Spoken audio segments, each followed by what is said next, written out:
नमस्कार, जनतेचा आवाज 24/7 न्यूजमध्ये आपल्या सर्वांचे स्वागत।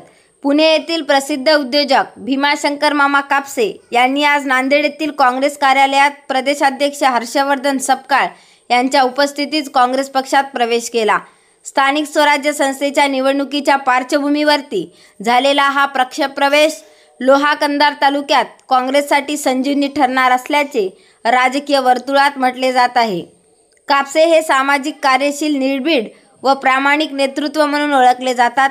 नांदेड जिल्हा परिषदेच्या माळाकुळी जिल्हा परिषद गट ओबीसी महिला राखीव असल्याने ज्योती भीमाशंकर कापसे या काँग्रेसकडून उमेदवार निश्चित मानल्या जात आहेत।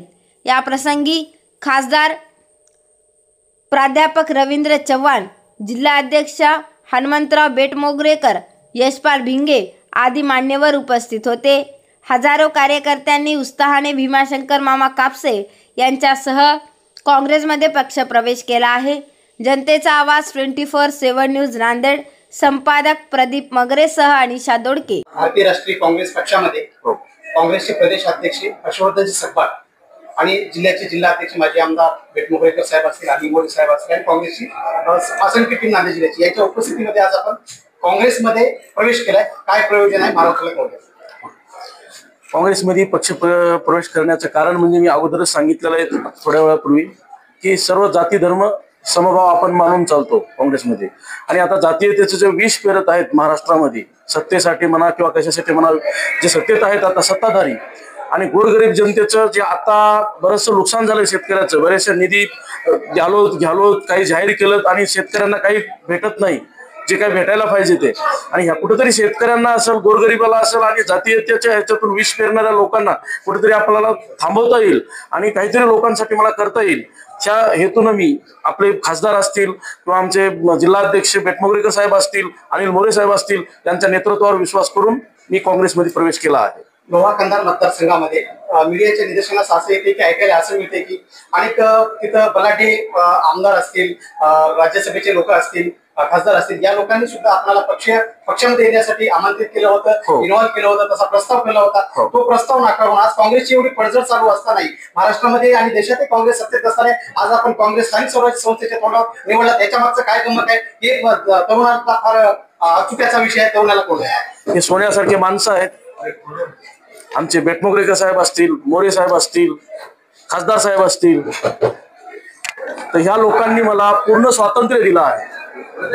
आणि ते स्वातंत्र्य दिल्यामुळं की व्यक्ती स्वातंत्र्य प्रत्येकाला हवं असतं आणि ते व्यक्ती स्वातंत्र्य मला पूर्ण दिलेलं आहे।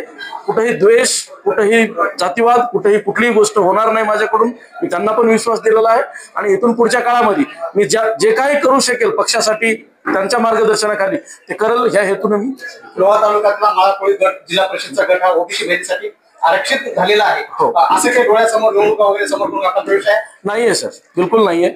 तसं जर मला निवडणूक लढवायची असती तर मग बरेचसे पक्ष होते आणि बऱ्याचशा लोकांनी मला हे पण म्हणलं होतं की काँग्रेस काहीच नाहीये आणि तुम्ही कशासाठी काँग्रेसमध्ये येत आहेत, काँग्रेस तर संपलेली आहे, बंद गाडीत कसल्या बसलेल्या आहेत। बऱ्याचशा लोकांनी तर आता मी तुम्हाला सांगू शकत नाही एवढ्या भाषेत खालच्या बोललेले आहेत। मी त्यांना तेच सांगितलं की काँग्रेस संपायला ही काही भाजीपाला नाही बाजाराचा, ही एक विचारसरणी आहे, ही विचारसरणी कधी संपणार नाहीये।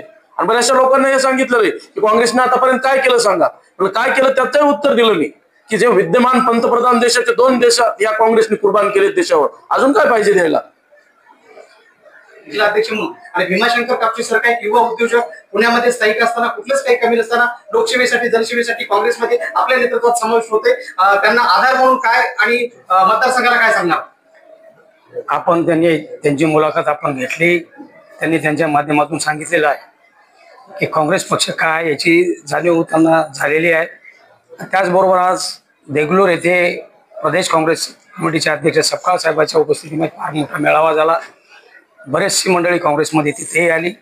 त्याचबरोबर कापसे सरकार आम्हाला धडाडी सहकार्य करतात आणि प्रामाणिकपणानं ज्या कुठल्या पक्षात असेल किंवा जिथं कुठं काम करायचं असेल तो प्रामाणिकपणानं काम करतो याची जाणीव आम्हाला झालेली आहे। आणि त्या माध्यमातून निश्चितपणानं आमच्या काँग्रेसला बळ देण्याचं काम त्यांच्या माध्यमातून होईल। आणि एवढंच नाही, त्यांना सुद्धा शक्ती देण्याचं काम, त्यांना ताकद देण्याचं काम, त्यांना उद्याच्या स्थानिक स्वराज्य संस्थेच्या निवडणुकीचा डोळा ठेवून नाही, त्यातील एक प्रामाणिक कार्यकर्ता म्हणून त्याला आम्ही संधी देण्याचं काम पुढच्या काळामध्ये आम्हाला करायचं आहे। निश्चितपणानं आम्ही त्याला जे काही काँग्रेसची ताकद असेल जी वाढलेली ताकद असेल किंवा नसेल, कमी जास्त तुम्ही जे समजता त्या पद्धतीचे नसून 100% आमच्या जिल्ह्यातली काँग्रेस खासदारांच्या नेतृत्वाखाली, माननीय रवींद्रजी चव्हाण साहेबांच्या नेतृत्वाखाली आता वाढत आहे, फुलत आहे. आणि उद्याच्या स्थानिक स्वराज्य संस्थेला आमची काय ताकद आहे हे आम्हाला सर्वांना दाखवून द्यायचं. नांदेड जिल्ह्याचे नेते आणि महाराष्ट्राचे माजी मुख्यमंत्री परवा भाजपाच्या कार्यालयाच्या उद्घाटनासंबंधी लोह्यात आले होते. त्यांनी एका वैयक्तिक व्यक्तीचं नाव घेऊन लोह्याचा सातबारा किंवा लोह्याची मालकी त्यांचे असं घोषित केले. हे मोडीत काढण्यासाठी भीमाशंकर कापसेचा उपयोग होईल का काँग्रेस पक्षाला? लोकशाहीमध्ये कोणाचा सातबारा नसतो, कोणाची काही मक्तेदारी नाही.